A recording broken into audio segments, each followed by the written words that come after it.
저도 한국 사회에 있을 때는 그 바람에 막 휘휘 돌다가 이 유학도 해야 되고 뭔가 모르게 열심히 해야 하나님 앞에 훌륭한 사람이 되겠구나. 내가 훌륭한 사람이 되면 하나님께서 잘 사용하시겠구나 이런 생각을 한 것입니다. 제가 여기 와서 유학을 마치고 나서 느낀 점이 그것입니다. 성경에 관한 수많은 책을 읽었던 것보다도 성경으로 돌아가서 성경을 통독하고 성경을 읽다 보니까 그 성경이 나에게 가르치는 것보다 제가 15년 동안 훈련받은 것이 아무것도 아니라는 사실을 제가 깨닫게 되었습니다. 성경에 관해서 지어놓은 신학책은 우리의 머리를 샤프하게 합니다. 그러나 가슴을 뜨겁게 하지 않습니다. 성경은 읽으면 읽을수록 우리의 가슴을 뜨겁게 합니다. 왜 그렇습니까? 성경은 살았고 운동력이 있기 때문에요. 그것이 하나님의 능력이고 그것이 하나님의 실력이라고 하는 사실을 너무나 많은 시간이 지나가면서 알게 되더라 이것입니다. 모세가 40년 동안 목에 힘주고 살다가 이제는 40년 동안 호렙산 밑에서 광야 생활하면서 살다 보니까 얼마나 힘들었겠습니까? 그러나 그 힘든 것들이 나는 더 이상 할 수 없습니다.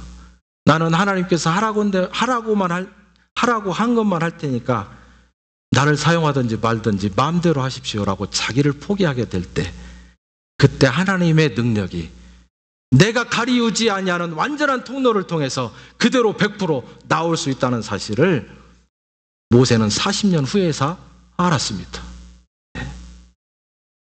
우리가 갖고 있는 지식, 학력, 여러분 어떤 때는 그것이 주님 만나는데 지장이 될 수도 있다는 사실 꼭 기억할 수 있기를 바랍니다.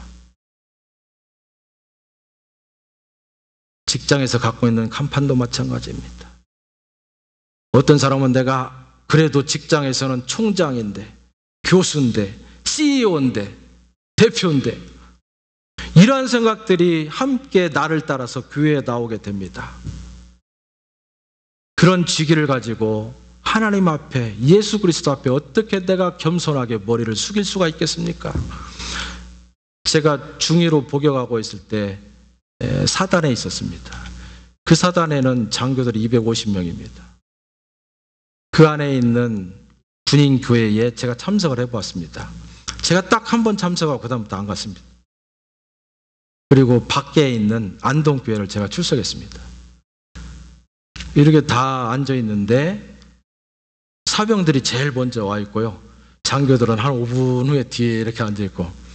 근데 예배 시간 딱 되니까는 다 일어나는 거예요. 예배가 시작되나? 그랬더니 사단장이 참모진을 끌고 이거 막대기 하나 들고, 교회에 왜 막대기를 들고 옵니까? 막대기 들고 딱 들으니까 다 일어나는 거예요, 교회가. 하나님이 홀로 영광 받아야 될 그곳에 사단장이 말하자면 사회의 직위가 영광을 받고 있는 것을 제가 발견했습니다. 하나님만 온전히 영광 받아야 될 곳에 목사들이 존경받으면서 박수를 받고 있는 것을 우리가 보지 않습니까? 교회를 크게 건축했다고 하는 장로님을 우리가 박수 쳐주지 않습니까? 교회 안에서는 하나님 외에, 예수 그리스도 외에 그 어떤 누구도 박수를 받아서도 안 되고 박수를 쳐줘서도 안 됩니다. 그래서 제가 가끔 박수 치자고 하는 것은 그를 격려의 박수를 치자고 않습니까? 환영의 박수, 격려의 박수. 제가 분명히 앞에다가 그런 명칭을 붙입니다. 하나님처럼 그것이 대단해서 박수를 치는 것이 아니라 우리는 그리스도 안에서 서로가 잘하는 것들에 대해서 격려하고 더 잘하게 해주고 함께 기뻐해주는 박수를 치는 것입니다. 그래서 하나님께서는 저를 유명한 목사로 만들지 않은 것 같습니다. 유명한 목사가 되면 수많은 사람들이 박수를 칩니다. 스스로 자고하게 되죠. 하나님 앞에 가면 그냥 하나님의 자녀일 뿐이에요. 유명하거나 유명하지 않거나 목사이거나 성도이거나 하나님의 자녀일 뿐입니다. 하나님의 아들일 뿐입니다. 거기에서 다른 모든 것들이 하나도 붙지 않아요. 그래서 때로는 훌륭한 목사가 되기 위해서 기도도 많이 했지만 제가 이 원리를 안 다음부터는 그렇게 하지 않습니다. 나에게 주어진 하나님의 은혜에 감사하는 사람이 내 스스로 생각할 때 가장 훌륭한 사람이다. 아무리 큰 것이 와도 나는 더 큰 사람이야. 나는 이 정도에 만족하면 되지 않아. 라고 생각한다면 그 사람은 교만한 사람입니다. 하나님께서는 교만한 자를 물리치고 겸손한 자를 쓰신다고 했습니다. 하나님께서 사울을 물리치고 바울을 쓰신 이유가 있습니다. 사울은 교만했고 바울은 하나님의 뜻에 합한 겸손한 사람이었기 때문입니다. 여러분, 주님 만나시기를 원하십니까? 그분의 자녀가 되기를 원하십니까? 겸손하실 수 있기를 바랍니다. 우리 교회가 하나님의 교회로 성장하기를 원하십니까? 정말로 겸손을 처음으로 하는 첫 번째로는 그런 교회 될 수 있기를 바랍니다. 여러분, 교회에서 목사와 장로 직분이 얼마나 귀합니까? 그러나 기억할 것은 목사나 장로라고는 직분 자체가 주님 만나게 하는 통로 아니라고 하는 사실입니다. 권사님과 또 우리 교사들, 전사님들을 얼마나 귀한 직분입니까? 그러나 그것은 주님 만나도록 하는 티켓이 아니라는 사실 기억해야 됩니다. 앞에서 찬양하고 교회에서 봉사하는 모든 봉사자들이 얼마나 귀중하고 소중한 일입니까? 그러나 그것 자체가 주님 만나게 하는 직통 관문이 아니라고 하는 사실을 우리가 기억해야 됩니다. 여러분, 믿음의 산에 올라갔습니까? 그 산에 올라가서 내 믿음이 하나님 앞에 정말로 합당한 믿음이 될 수 있도록, 그 믿음이 예수 그리스도와 함께 만나는 것을 단절하고 있는 믿음의 걸림돌들을 떼어내실 수 있기를 바랍니다. 왜 그렇습니까? 예수님이 그랬기 때문입니다. 마태복음 20장 28절에 보니까 인자가 온 것은, 다시 말하면 예수 그리스도가 세상에 온 것은 섬김을 받으려 함이 아니라 도리어 섬기려 하고 자기 목숨을 많은 사람의 대속물로 주려 함이라. 예수님께서 세상에 오신 목적은 저와 여러분과 같은 죄인을 구원하시고 또 섬기기 위해서 왔다고 했습니다. 예수님은 섬기러 왔는데 예수님을 믿고 예수님을 따라가겠다고 하는 저와 여러분과 같은 제자들이 섬김을 받아서 되겠습니까? 예수님이 섬겼다면 우리는 그 밑에서 섬겨야 될 줄 믿습니다. 예, 믿습니다. 저는 다른 거 말고 그에서 존경받는 것이 딱 하나 있다면 섬김으로 존경받는 저와 여러분 될 수 있기를 축원합니다. 마지막 네 번째는요, 예수 그리스도만이 문제의 해결자라고 하는 믿음이 우리 가운데 있어야 된다고 하는 교훈입니다.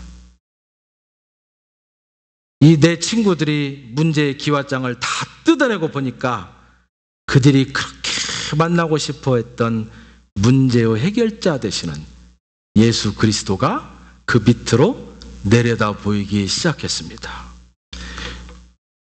그들이 이 문제의 중풍병자를 침대에 달아 내려놓았습니다. 5장 17절 보겠습니다. 하루는 가르치실 때에 갈릴리 각 촌과 유대와 예루살렘에 나온 바리새인과 율법사들이 앉았는데 병을 고치는 주의 능력이 예수와 함께 하더라. 그 집안에는 전통을 자랑하고 있는 바리새인들이 있었습니다. 그 집안에는 율법을 가르치는 서기관이 있었습니다. 그런데 본문 말씀을 보니까 바리새인과 서기관에게 능력이 있다고 얘기하지 아니하고 오직 예수 그리스도에게만 병을 고치는 능력이 있다고 말하고 있습니다. 우리가 이 말씀을 통해서 얻을 수 있는 것이 무엇입니까? 문제의 해결은 오직 예수 그리스도에게만 달려있다라고 하는 사실이에요. 어느 목사에게도 병을 고치는 능력이 없습니다. 어떠한 신유의 능력자에게도 병을 고치는 능력이 그에게서 나오는 것이 없습니다. 오직 세상을 창조하시고 저와 여러분을 만드시고 저와 여러분을 세상 가운데 보내신 이 그분만이 그런 능력이 있는 것입니다. 단지 그분의 능력이 특정한 어떤 사람을 통해서 나타날 뿐입니다. 유명한 사상가 에머슨이라고 하는 사람이 있습니다. 이 사람이 세계를 이끌어간 대표적인 인물들이라고 하는 책을 냈습니다. 그런데요, 그 책에서 예수 그리스도라고 하는 이름을 뺐습니다. 많은 사람들이 그에게 질문했습니다. 아니, 어떻게 세상을 이끌어간 대표적인 인물들 중에서 세계적으로 엄청난 영향을 행사하고 있는 이 기독교의 대표인 예수를 뺄 수가 있느냐? 이 사람이 대답을 했습니다. 그분은 인간 이상의 존재였기 때문에 세상을 이끌어가는 사람들 속에 이름을 끼워 넣기는 힘듭니다. 이렇게 얘기를 했습니다.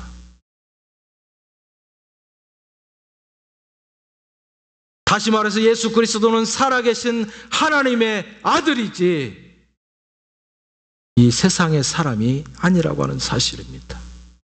세상을 창조하시고 운행하시는 분이 바로 인간의 모습을 입고 세상에 오셔서 저와 여러분을 섬기셨기 때문에 그분은 사람의 축에 드는 것이 아니라 사람 이상의 신적 존재이기 때문에 사람의 명부에 기록할 수가 없습니다. 맞습니다. 이 네 사람은 믿음을 통해서 기왓장을 떼어내고 그렇게 고대했던 예수 그리스도를 바라보았습니다.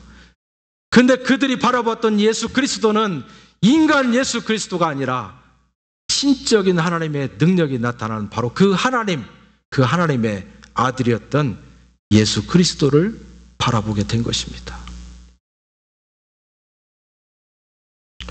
지붕을 뚫고서 기왓장을 떼어버리고 내려다본 세계, 거기는 소망이 있었습니다. 거기는 구원이 있었습니다. 거기는 기적이 있었고요, 거기는 놀라운 축복이 있었습니다.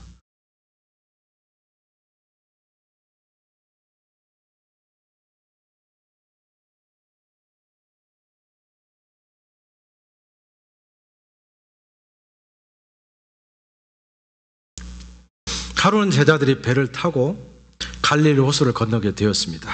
근데 갑자기 큰 풍랑이 일어서 배가 뒤집힐 듯 하니까 제자들이 그 마음에 두려움이 생겼습니다. 그래서 자기들의 힘을 가지고, 왜 그렇습니까? 거기에 어부들이 4명이나 있으니까 그 어부들의 경험과 실력과 자기들의 힘을 가지고 그 배를 안정시키려고 최선의 노력을 다했습니다. 그러나 더 이상 버틸 수가 없게 되었을 때 잠들어 계시는 예수 그리스도를 깨웠습니다. 예수님이 깨어나서 바다를 꾸짖었고 믿음이 없는 것을 꾸짖었습니다. 그러니까 바다가 잠잠하게 되었다고 성경이 말합니다. 여러분, 우리가 세상을 살아가다 보면 우리 힘으로 감당하기 힘든 일을 만나게 될 때가 많이 있을 것입니다.